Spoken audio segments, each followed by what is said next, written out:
Charge particle in magnetic field, ये topic कराने लगी हूँ मैंने।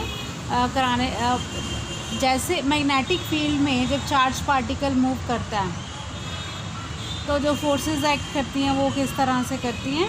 मान लो अगर चार्ज पार्टिकल फील्ड में गया, फील्ड को, मैग्नेटिक फील्ड को हमने डिनोट किया बी के साथ, और जब वो एंटर करता है, लेट अस से कि जो एंगल है वी और बी में, जिस स्पीड के साथ वो एंटर कर रहा है मैग्नेटिक फील्ड में, अगर उन दोनों में एंगल थीटा या 180 डिग्री है तो we will apply the relation F is equal to q v B sine theta.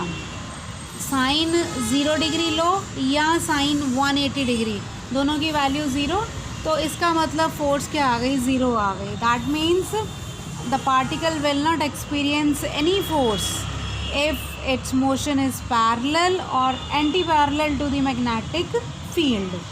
Second case में अगर चार्ज पार्टिकल एंटर करता है विद स्पीड, जो एंगल जो है वो 90 डिग्री है वी और बी में, यानी मैग्नेटिक फील्ड में अगर वो एंटर कर रहा है, ये जो मैंने क्रॉसेस शो किए हैं डायग्राम में, तो ये मैंने शो किया है यूनिफॉर्म मैग्नेटिक फील्ड है which is acting perpendicular to the plane of the paper and directed into the paper.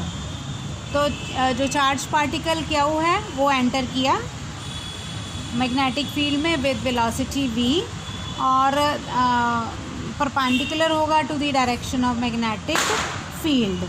Force कितनी लगेगी, फोर्स देखो F is equal to q v cross B है, q v B sine 90 degree में 1 होती value, तो force आ गई Q v B.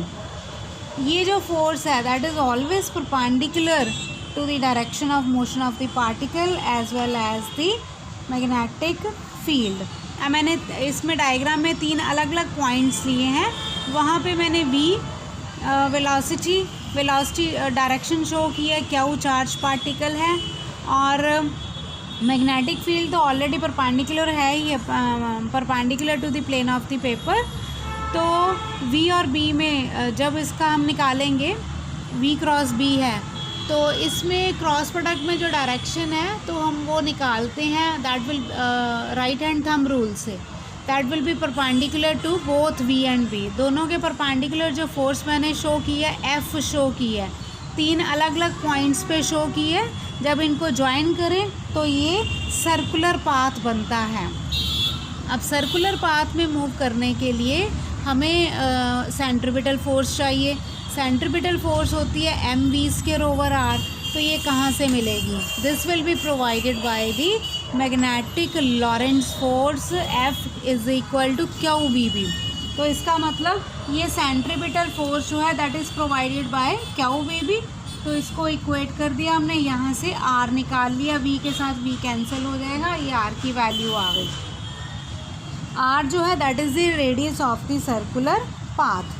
तो यहाँ से पता चल रहा है, क्योंकि r directly proportional to v है, इसका मतलब जो स्लो मूविंग चार्ज पार्टिकल होंगे they will move in small circles and fast moving charge particles move in large circle. अगर टाइम पीरियड निकालना है चार्ज पार्टिकल का to complete 1 circle, that is equal to, time period होता है distance over speed, distance हो गया 2πr पूरी circumference, speed हो गई v, r की वैल्यू यहाँ से उठा के यहाँ पुट कर दो, you'll get 2πm over Q B, ये आ गया टाइम पीरियड। तो उसके बाद अगर फ्रीक्वेंसी निकालनी है चार्ज पार्टिकल की, फ्रीक्वेंसी का फॉर्मूला होता है 1 ओवर टाइम पीरियड, ये उलट जाएगा, that will become Q B over 2πm। यहाँ से you can also find out the angular frequency, otherwise it is sufficient. ये फ्रीक्वेंसी हमारे पास आ गई, दैट्स इट। अब नेक्स्ट केस जो कराऊंगी वो होगा कोई भी एंगल अदर देन 0, 180 और 90।